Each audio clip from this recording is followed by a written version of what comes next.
आज 10 जनवरी 2025 की बाबा की साकार मुरली है।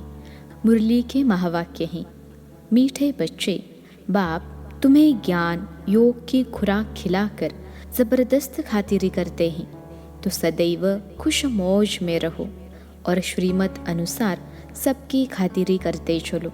प्रश्न है, इस संगम युग पर आपके पास सबसे अमूल्य चीज़ कौन सी है जिसकी संभाल करनी है? उत्तर है, इस सर्वोत्तम ब्राह्मण कुल में आपकी यह जीवन बहुत अमूल्य है, इसलिए शरीर की संभाल जरूर करनी है।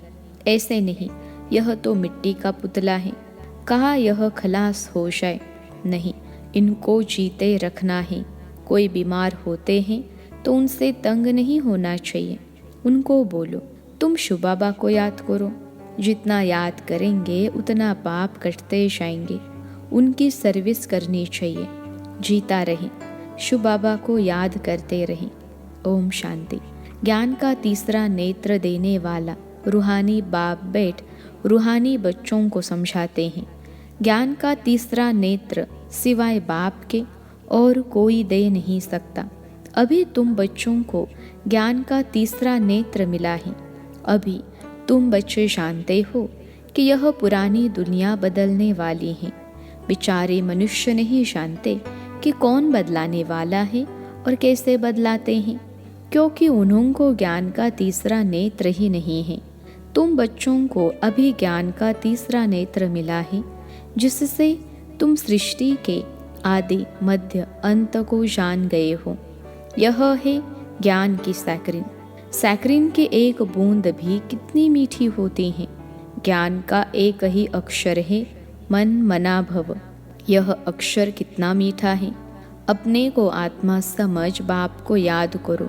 बाप शांति धाम और सुख धाम का रास्ता बता रहे हैं।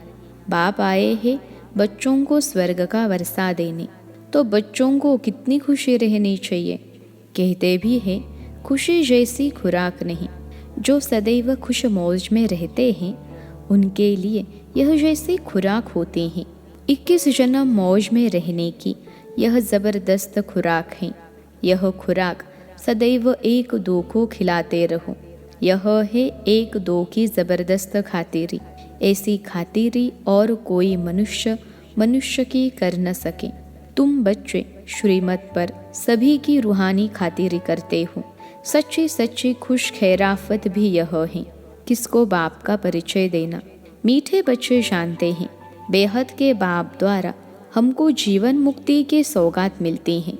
सतयुग में भारत जीवन मुक्त था, पावन था। बाप बहुत बड़ी ऊंची खुराक देते हैं। तब तो गायन है, अतीन्द्रिय सुख पूछना हो तो गोप गोपियों से पूछो। यह ज्ञान और योग की कितनी फर्स्ट क्लास वंडरफुल खुराक है, और यह खुराक एक ही रूहानी सर्जन के पास है, और किसको इस खुराक का मालूम ही नहीं है। बाप कहते हैं, मीठे बच्चों, तुम्हारे लिए तीरी यानी हथेली पर सौगात ले आया हूँ।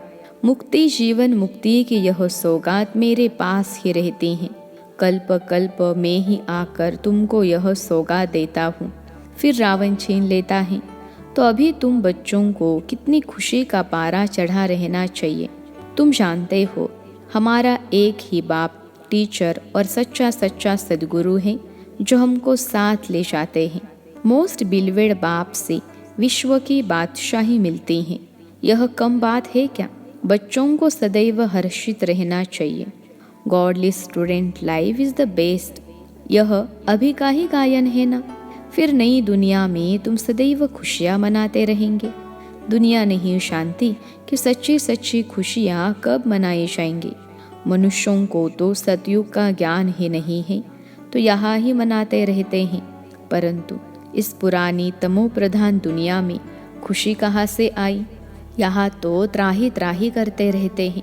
कितना दुख की दुनिया है। बाप तुम बच्चों को कितना सहज रास्ता बताते हैं। गृहस्थ व्यवहार में रहते कमल फूल समान रहो। धंधा दूरी आदि करते भी मुझे याद करते रहो। जैसे आशिक और माशूक होते हैं, वह तो एक दो को याद करते रहते हैं। वह उनका आशिक वह उनका माशूक होता है। यहाँ यह बात नहीं है।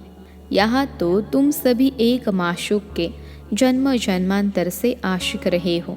बाप तुम्हारा कभी आशिक नहीं बनता।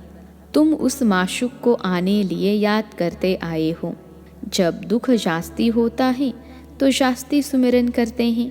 तब तो गायन भी है, दुख में सुमिरन सब करे, सुख में करे न कोई। इस समय जैसे बाप सर्वशक्तिमान है, दिन प्रतिदिन माया भी सर्वशक्तिमान तमो प्रधान होती जाती है। इसलिए अब बाप कहते हैं, मीठे बच्चे देही अभिमानी बनो, अपने को आत्मा समझ मुझ बाप को याद करो और साथ साथ देवी गुण भी धारण करो। तुम ऐसे यानी लक्ष्मी नारायण बन जाएंगे। इस पढ़ाई में मुख्य बात है ही याद की। ऊंचते ऊंच बाप को बहुत प्यार स्नेह से याद करना चाहिए। वह ऊंचते ऊंच बाप ही नई दुनिया स्थापन करने वाला है। बाप कहते हैं, मैं आया हूँ तुम बच्चों को विश्व का मालिक बनाने। इसलिए अब मुझे याद करो तो तुम्हारे अनेक जन्मों के पाप कट जाएंगे।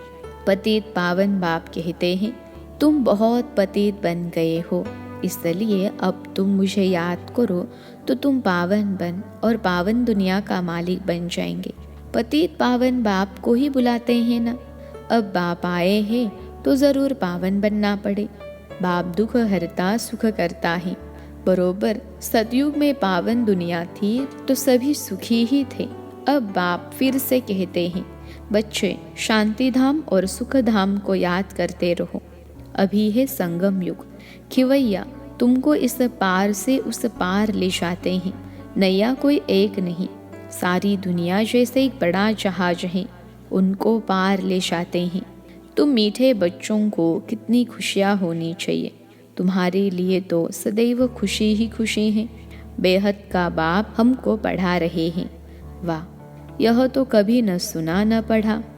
भगवानुवाच, मैं तुम रूहानी बच्चों को राजयोग सिखा रहा हूँ तो पूरी रीति सीखना चाहिए, धारणा करनी चाहिए, पूरी रीति पढ़ना चाहिए। पढ़ाई में नंबरवार तो सदैव होते ही हैं। अपने को देखना चाहिए, मैं उत्तम हूँ, मध्यम हूँ व कनिष्ठ हूँ।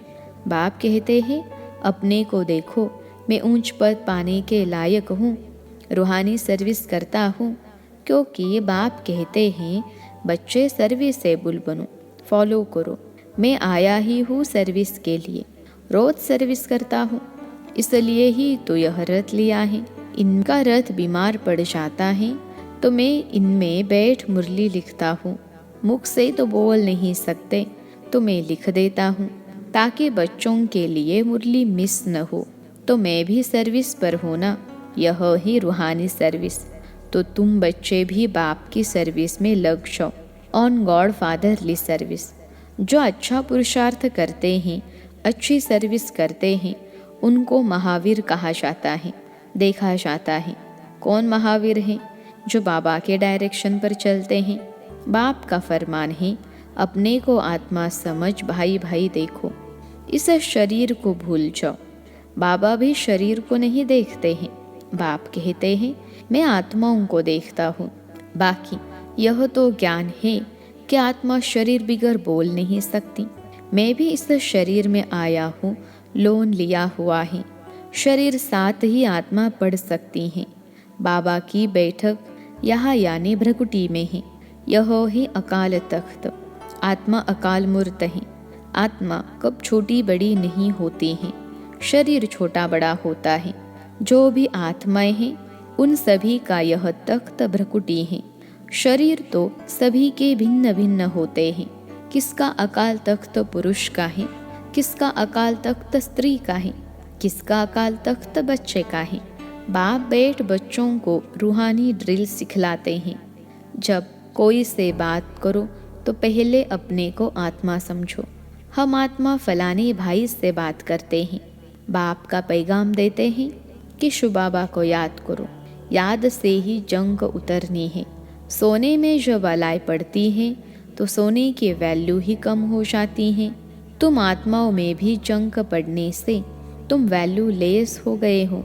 अब फिर पावन बनना है, तुम आत्माओं को अब ज्ञान का तीसरा नेत्र मिला है। उस नेत्र से अपने भाइयों को देखो। भाई भाई को देखने से कर्मेंद्रियां चंचल नहीं होंगी। राज्य भाग्य लेना है, विश्व का मालिक बनना है, तो यह मेहनत करो। भाई भाई समझ सभी को ज्ञान दो, तो फिर यह टेव यानी आदत पक्की हो जाएगी। सच्चे सच्चे ब्रदर्स तुम सभी हो। बाप भी ऊपर से आए हैं, तुम भी आए हो।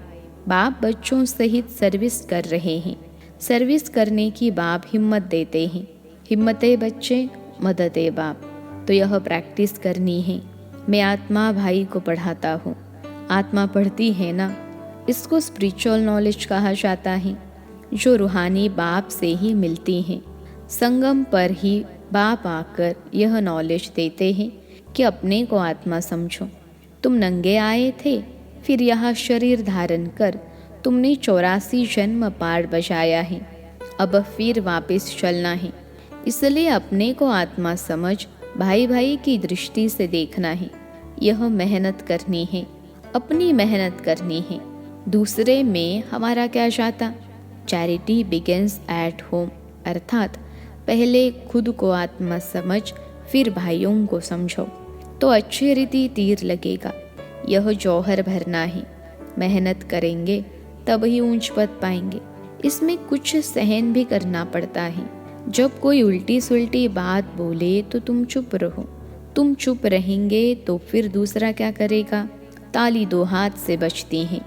एक ने मुख की ताली बजाई, दूसरा चुप कर दे तो वह आपे ही चुप हो जाएंगे। ताली से ताली बजने से आवाज हो जाता है। बच्चों को एक दो का कल्याण करना है। बाप समझाते हैं, बच्चे सदैव खुशी में रहने चाहते हो तो मन मना भव। अपने को आत्मा समझ बाप को याद करो। भाइयों यानी आत्माओं तरफ देखो। तो बच्चों को रूहानी यात्रा पर रहने की आदत डालनी है। तुम्हारे ही फायदे की बात है। बाप की शिक्षा भाइयों को देनी है। बाप कहते हैं, मैं तुम आत्माओं को ज्ञान दे रहा हूँ, आत्मा को ही देखता हूँ। मनुष्य मनुष्य से बात करेंगे तो उनके मुंह को देखेंगे ना। तुम आत्मा से बात करते हो तो आत्मा को ही देखना है। भले शरीर द्वारा ज्ञान देते हो, परंतु इसमें शरीर का भान तोड़ना होता है। तुम्हारी आत्मा समझती है परमात्मा बाप हमको ज्ञान दे रहे हैं। बाप भी कहते हैं, आत्माओं को देखता हूँ। आत्माएं भी कहती, हम परमात्मा बाप को देख रहे हैं, उनसे नॉलेज ले रहे हैं। इसको कहा जाता है स्पिरिचुअल ज्ञान की लेन देन। आत्मा की आत्मा के साथ, आत्मा में ही ज्ञान है, आत्मा को ही ज्ञान देना है। यह जैसे जौहर है, तुम्हारे ज्ञान में यह जौहर भर जाएगा तो किसको भी समझाने से झट तीर लग जाएगा। बाप कहते हैं, प्रैक्टिस करके देखो, तीर लगता है ना। यह नई टेव डालनी है तो फिर शरीर का भान निकल जाएगा। माया के तूफान कम आएंगे, बुरे संकल्प नहीं आएंगे, क्रिमिनल आय भी नहीं रहेगी। हम आत्मा ने 84 का चक्र लगाया। अब नाटक पूरा होता है। अब बाबा की याद में रहना है। याद से ही तमो प्रधान से सतो प्रधान बन, सतो प्रधान दुनिया के मालिक बन जाएंगे। कितना सहज है। बाप जानते हैं, बच्चों को यह शिक्षा देना भी मेरा पार्ट ही है। कोई नई बात नहीं। हर 5000 वर्ष बाद हमको आना होता है। मैं बंधाईमान हूँ, बच्चों को बैठ समझाता हूँ। मीठे बच्चे, रूहानी याद की यात्रा में रहो तो अंत मते सो गति हो जाएगी। यह अंत काल है ना। मामेकम याद करो तो तुम्हारी सदगति हो जाएगी। याद की यात्रा से पाया मजबूत हो जाएगा। यह देही अभिमानी बनने की शिक्षा एक ही बार तुम बच्चों को मिलती है। कितना वंडरफुल ज्ञान है। बाबा वंडरफुल हैं तो बाबा का ज्ञान भी वंडरफुल है। कब कोई बता न सके। अभी वापस चलना है, इसलिए बाप कहते हैं, मीठे बच्चों यह प्रैक्टिस करो। अपने को आत्मा समझ आत्मा को ज्ञान दो। तीसरे नेत्र से भाई भाई को देखना है। यही बड़ी मेहनत है। यह है तुम ब्राह्मणों का सर्वोत्तम ऊंच से ऊंच कुल। इस समय तुम्हारा जीवन अमूल्य है। इसलिए इस शरीर की भी संभाल करनी है। तमो प्रधान होने कारण शरीर की आयु भी कम होती गई है। अब तुम जितना योग में रहेंगे उतना आयु बढ़ेगी। तुम्हारी आयु बढ़ते बढ़ते 150 वर्ष हो जाएगी सतयुग में। इसलिए शरीर की भी संभाल करनी है। ऐसे नहीं यह तो मिट्टी का पुतला है, कहा यह खलास हो जाए। नहीं, इनको जीते रखना है। यह अमूल्य जीवन है ना। कोई बीमार होते हैं तो उनसे तंग नहीं होना चाहिए। उनको भी बोलो, शिव बाबा को याद करो। जितना याद करेंगे उतना उनके पाप कटते जाएंगे। उनकी सर्विस करनी चाहिए। जीता रहे, शिव बाबा को याद करता रहे। यह समझ तो रहती है ना। हम बाबा को याद करते हैं, आत्मा याद करती है बाप से वर्षा पाने के लिए। अच्छा, मीठे मीठे सिखिलते बच्चों प्रति नंबरवार पुरुषार्थ अनुसार माता पिता बाप दादा का याद प्यार और गुड मॉर्निंग। रूहानी बाप की रूहानी बच्चों को नमस्ते। हम रूहानी बच्चों की सिखिलते रूहानी माता पिता बाप दादा को याद प्यार, गुड मॉर्निंग और नमस्ते बाबा नमस्ते। धारणा के लिए मुख्य सार पहली पॉइंट है, अपने को देखो। मैं पुरुषार्थ में उत्तम हूँ, मध्यम हूँ या कनिष्ठ हूँ। मैं ऊंच पद पाने के लायक हूँ। मैं रूहानी सर्विस करता हूँ। दूसरे पॉइंट है, तीसरे नेत्र से आत्मा भाई को देखो। भाई भाई समझ सभी को ज्ञान दो। आत्मिक स्थिति में रहने की आदत डालो तो कर्मेंद्रियाँ चंचल नहीं होगी। आज का वरदान है, ब्रह्मा बाप समान महात्याग से महान भाग्य बनाने वाले फरिश्ता सो विश्व महाराजन भव। ब्रह्मा बाप समान महात्याग से महान भाग्य बनाने वाले फरिश्ता सो विश्व महाराजन भव। विश्लेषण है, फरिश्ता सो विश्व महाराजन बनने का वरदान उन्हीं बच्चों को प्राप्त होता है जो ब्रह्मा बाप के हर कर्म रूपी कदम के पीछे कदम उठाने वाले हैं, जिसका मन बुद्धि संस्कार सदा बाप के आगे समर्पित हैं। जैसे ब्रह्मा बाप ने इसी महात्याग से महान भाग्य प्राप्त किया, अर्थात नंबर 1 संपूर्ण फरिश्ता और नंबर 1 विश्व महाराजन बने। ऐसे फॉलो फादर करने वाले बच्चे भी महान त्यागी व सर्वस्व त्यागी होंगे।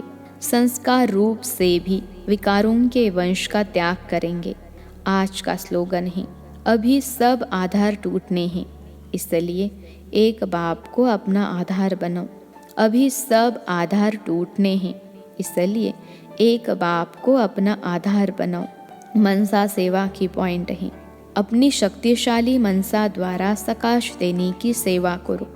इतनी सारी प्रकृति को परिवर्तन करना, तमोगुनी संस्कारों वाली आत्माओं के तमोगुनी वाइब्रेशंस को बदलना और स्वयं को भी ऐसे खूने नाहिक वायुमंडल के वाइब्रेशन से सेफ रखना तथा उन आत्माओं को सहयोग देना।